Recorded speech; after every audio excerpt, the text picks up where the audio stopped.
அனைத்து பண்பாட்டு நல்லுள்ளங்களுக்கும் என்னுடைய பணிவான நல்வணக்கங்கள். இந்த காணொளியில் நான் உங்களுக்கு தெரியப்படுத்த போகிற ஒரு முக்கியமான விஷயம், அதுவும் நம்ம ஒரு சின்ன வயசுல இருந்து கண்டிப்பாக நம்ம தெரிஞ்சுக்க வேண்டியது. நம்ம வீட்டில் இருந்து நம்ம ஒரு பழக்கம் எடுத்து, ஒரு முயற்சி எடுத்து, அல்லது அதுக்கு ஒரு பயிற்சி எடுத்து நம்ம செய்ய வேண்டிய ஒரு சமூக நற்காரியம் என்னன்னு பார்த்துட்டோம்னா, இந்த துப்புரவு பணி அப்படின்னு சொல்லக்கூடியதை நம்ம சின்ன வயசுலேருந்தே கற்றுக்கணும். ஏன்னா நம்ம சின்ன வயசுலேருந்து கற்றுக்கலைன்னா அந்த பழக்கம் மட்டும் நமக்கு பெரிய ஆளாயிட்டோம்னா நம்ம என்ன சொல்கிறதுனா அதை எடுத்து பண்ண முடியாது.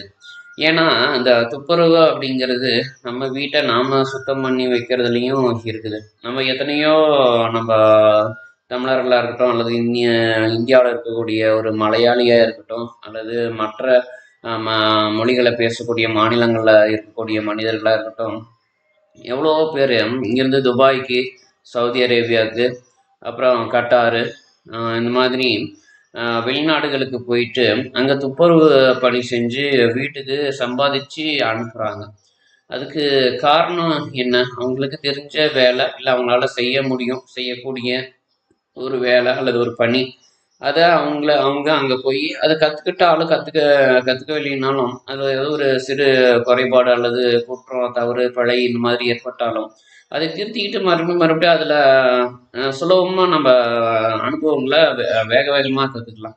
ஆனால் நம்ம நாட்டுக்குள்ளார இல்லை. காரணம் என்னன்னா பெற்றவங்க தான்.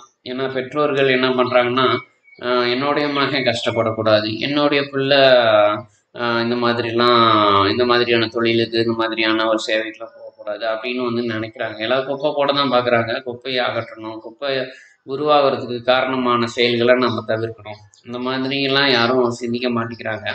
இந்த காணொலியை கண்டிப்பாக எனக்கு தெரிஞ்சு ஒரு குறுகிய நேரமாக தான் இருக்கும்.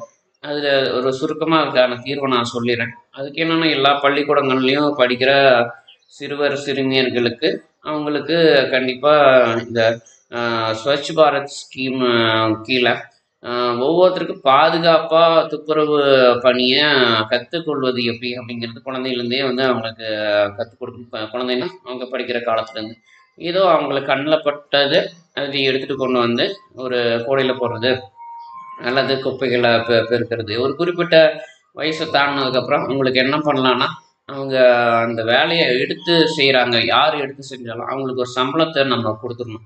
சம்பளத்தை கொடுத்துட்டு எந்த இடத்துல, எந்த தெருவில் யார் இது பண்ணியிருக்காங்களோ அவங்க மேலே அதுக்கான கட்டணத்தை நம்ம ஒரு வரி மாதிரி விதிச்சிடணும், அல்லது அபராதம் மாதிரி விதிச்சிடணும். அந்த மாதிரி இந்த ஒரு சேவையாக ஒரு என்ன சொல்கிறதுன்னா, இலவசமாக நம்ம மற்றவர்களுக்கு பண்ணக்கூடிய ஒரு விஷயமா நம்ம அதை நம்ம நடைமுறையில் செய்யாமல் அது ஒரு வியாபாரமாக, ஒரு வியாபாரம் சொல்கிறத விட ஒரு பலநோக்கு எதிர்பார்ப்போடு அவங்க அந்த வேலை செஞ்சாங்கன்னா அவங்களுக்கு ஏதாவது குறிப்பிட்ட ஒரு பணம் கிடைக்கும், இல்லை கூலி கிடைக்கும், ஊதியம் கிடைக்கும். அதை அவங்க சேர்த்து வச்சுக்கலாம்.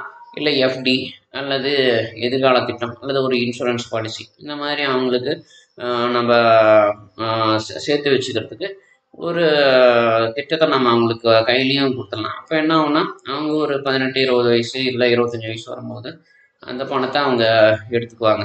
அப்படின்னு நம்ம பண்ணலாம். அப்போ சின்ன வயசுலேருந்து நம்ம செய்யக்கூடிய ஒரு விஷயம், நம்ம ஒரு முகம் சொல்லிக்காமல் அதில் ஒரு கௌரவம் பார்க்காம, வரட்டு கௌரவம், அப்புறம் என்ன கௌரவம், அப்புறம் என்ன அகங்காரம், இந்த மாதிரியான விஷயங்கள்லாம் பார்க்காம நாம் எங்கே ஒரு நம்ம பாரதம், நம்ம நாடு ஒரு குப்பையாக கிடக்குது அப்படின்னாலும் அதுக்கு அவங்க நடவடிக்கை எடுக்கிறதுக்கு உண்டான ஒரு வசதி வாய்ப்புகளை ஏற்படுத்தி கொடுக்கணும் நம்ம பாரத அரசாங்கம். இது மூலமாக என்ன ஆகும்னா, பல பேர் குப்பை கொட்டுற இடம், கொட்டுறவங்க சேர்ற இடம் இதெல்லாம் பார்த்து ஒரு விழிப்புணர்வை ஏற்படுத்துவாங்க, அல்லது அரசாங்கத்துக்கு புகார் கொடுப்பாங்க, யார் என்ன ஏது அப்படிங்கிறத நல்லா அலசி ஆராய்வாங்க. இன்னொன்று, பகுத்து பார்க்குற ஒரு விஷயம் அவங்களுக்கு சின்ன வயசுலேருந்தே வரும்.